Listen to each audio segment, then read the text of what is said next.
So you work together, you live together, you travel together, you parent together. How do you compartmentalize work? Does work come at home? How do you kind of keep that work relationship but also prioritize your marriage? How does both work? That's an excellent question. It's funny. We had a conference was a week ago, about a week ago. We're sitting in front of a group of real estate agents, right? And this question came up, and what I told them was that we can't separate work and family and marriage and parenting from each other because of the level of the work that we do together. So our all of our life in whole is minced together, right? Then what we do, I think what we do well is that we determine when things happen and why things happen, right? So for instance, we both work from home, right? We're in sales, right? So we are constantly seeing each other. Now, what we did to make sure that that did not create some kind of friction is that we are very much aligned in terms of this is your goal, your responsibilities, and I'll own this over here. So we do not hit his because we know who's responsible for what parts of the business, right? So usually a lot of disputes in business come from the fact that, everybody wants to kind of overshadow each other. We don't have that. Like he knows what he is amazingly talented at, and I know that too. And that's what he sticks into. He really kind of sinks into that. I know what my skill, my mesh use is, and I really lean into that, right? And so we don't have that level of friction when it comes to work. So that works great. In terms of separating work from our family life, there's some things that we did to make sure that we were prioritizing our family life. And one of the things that we did was a couple of years ago, we decided at the end of every year that we were going to take at least 4 family vacations and 2 just us vacations, right? Every year, right? So we would typically have that stuff lined up to happen every what, 8, 9 weeks or so. So that was happening on a regular basis so that we can just decompress, right? Those are times, you didn't have to think about work.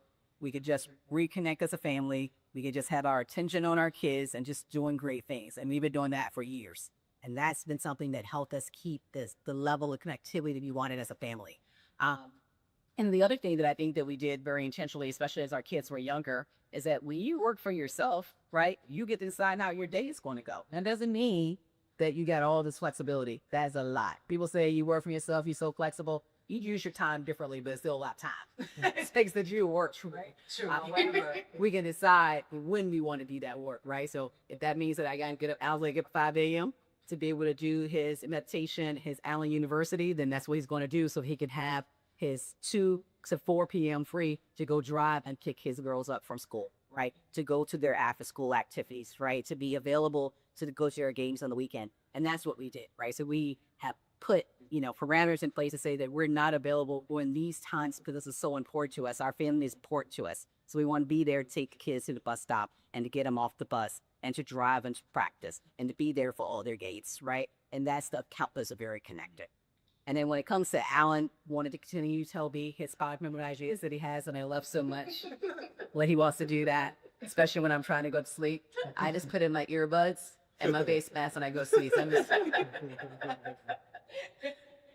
But no, it's real though. It's just at the end of the day, what I love about Al is that he is a true visionary. And as a visionary, he's constantly thinking and dreaming and coming up with new things that we can do to continue to grow, to get better, to be a better family, to be better in business, all those things, right?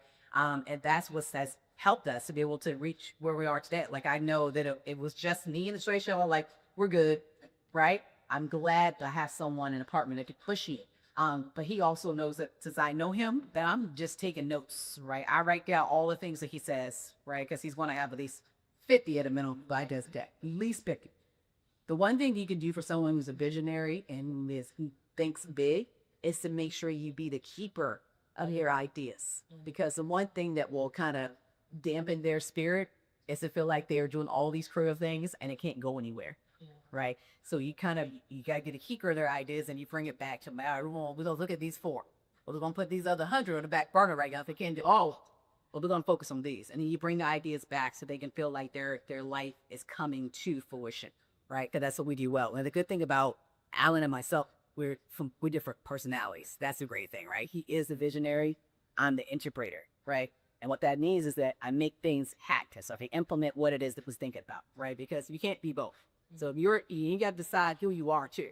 If you're a dreamer and you're trying to do all the things and you haven't been successful, it's because you don't have an implementer in your life. So your implementer doesn't have to be your spouse.